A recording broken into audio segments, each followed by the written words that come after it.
Hello everyone, this is my third book, The Stubborn Heart. So I'll be reading a small poem, and because I put a small poem down there, so I'll read.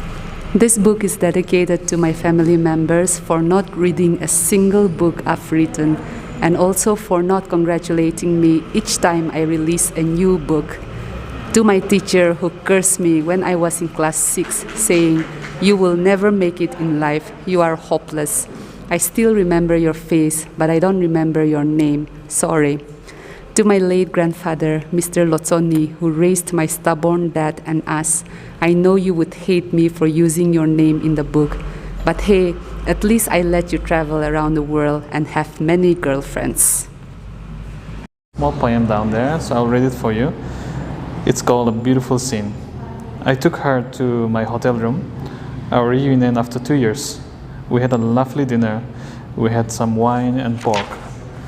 She closed the window curtain. "Look at me in the eye. Do you have protection?" I nervously say, "Yes," as if condom will protect us from sin. I had sex with her. We are still best friends. So this book is more like a combo of everything related to sex, love, marriage, or insurgencies, entrepreneurship, and also more like I would say a combo in one ball. So you get everything of everything in one box. So I really recommend that the young people who are struggling in their personal life or even in professional life, I really hope that it will be related to your the book. I mean, your life will be related to this book, as well as to the upcoming writers. Don't be scared. Don't be like me. Be bold. Even though your English or your diction or anything is not perfect, but keep on writing. Keep on pushing yourself, and at the end, when the time is right, your work will be published like this. Yeah, and then make sure to find the right publisher. And I highly recommend Pen Trail Publication. As always, they are the one who polished me and then who makes my work beautiful like this. So I highly recommend Pen Trail Publication. Thank you. I want to congratulate Wedekhro on his third book, The Stubborn Heart. He is one of those few consistent writers we have published over the years. I hope you continue to write and entertain us with your simple, raw, and humorous but thought-provoking stories. Again, such that the reader will absolutely enjoy in one sitting, as the story is short, fast-paced, and an enjoyable read, but plus it comes with a bundle of feelings. I don't know how to start a speech or anything. I just want to say thank you everyone for coming. Yeah, most of you, we are all meeting up for the first time, and some have been with me for the past two books events. So I don't know how to start to say a word, because I usually don't want to prepare a speech on specific thing. I feel like I want my events to be more casual and more fun and more interactive. So might sound different to all of you, but that's how I want to do it. So you won't see any banners behind me, anything. Some of you might be wondering why the projector is here, and just for display, just to make you curious that maybe something will pop up, but it's not coming up. So yeah, thank you for coming once again. And I haven't prepared anything, but I just want to read it from the phone, which Rita had read, but I just want to read it again. And then when I shared this to my dad, he was very upset. He just told me, "I read your books, why did you write these things?" Maybe my brothers didn't read it. For that, why do you need to mention the whole family? So I said, "Sorry, but maybe if everyone read, then that's the time that I will rephrase my word, but it's on the printed form, so sorry." So, and even my mom supported my dad. "Yes, he was reading your book." So it was like that. So, but actually, just to add humor on that, it was not really that my family is not reading my book, not supporting. Because most of I got a few messages that, "Oh, yeah, it happens like that. The family don't support." So it's obvious, yeah, in a mega society where we want to take up career, especially music and arts. Our families are not so supportive, so people stereotype and unbiased conscious on this one. So that's the thing. But like I said, my families were very supportive. But yes, not all of them read the books that I've written, so they have to be in the same pot. So that's the first thing that I'm doing. The first two books, I used my own name, and I regretted why I used, because after using the name, because the characters that I used, I am my own protagonist in the book for two books. And then I got messages like, oh, so you went there, you did like this, you did like this, you did like that. So sometimes, if I did great things, oh, I'm good, but there's some area where things are not so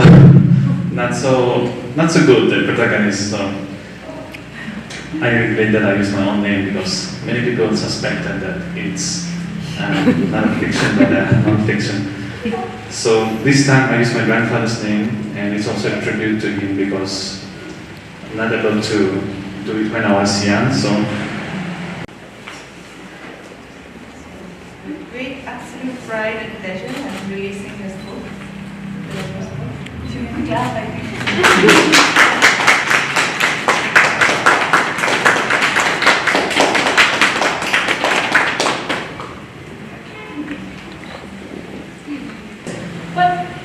Through his writing, with his 3 books, he's actually exercising his prerogative as a Naga male in our society.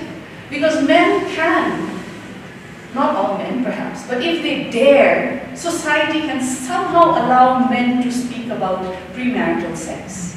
Society can somehow allow men to speak about controversial topics.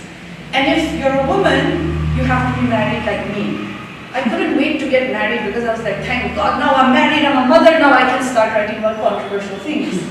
And I think the reason that a lot of you younger women are nodding is because I think you understand what I'm saying.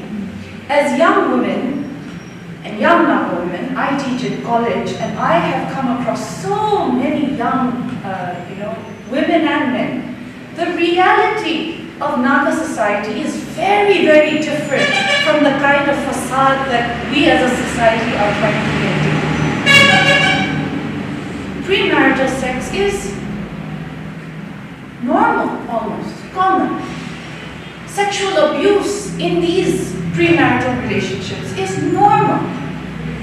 Gender inequality in terms of what each partner derives from a relationship is rampant. And so these are issues and realities that our young people grapple with on a daily basis. And as long as society continues to pretend that these things do not exist, we have a problem. Wedekhro, thank you. Sometimes it is important for those who enjoy the prerogative to broach the subject. It is important for those who have that privilege, as men who have more privileges than women. It is important that you have done this, because perhaps, who knows, it will embolden some young woman who is grappling with similar issues to finally put her struggles on paper, in fiction.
community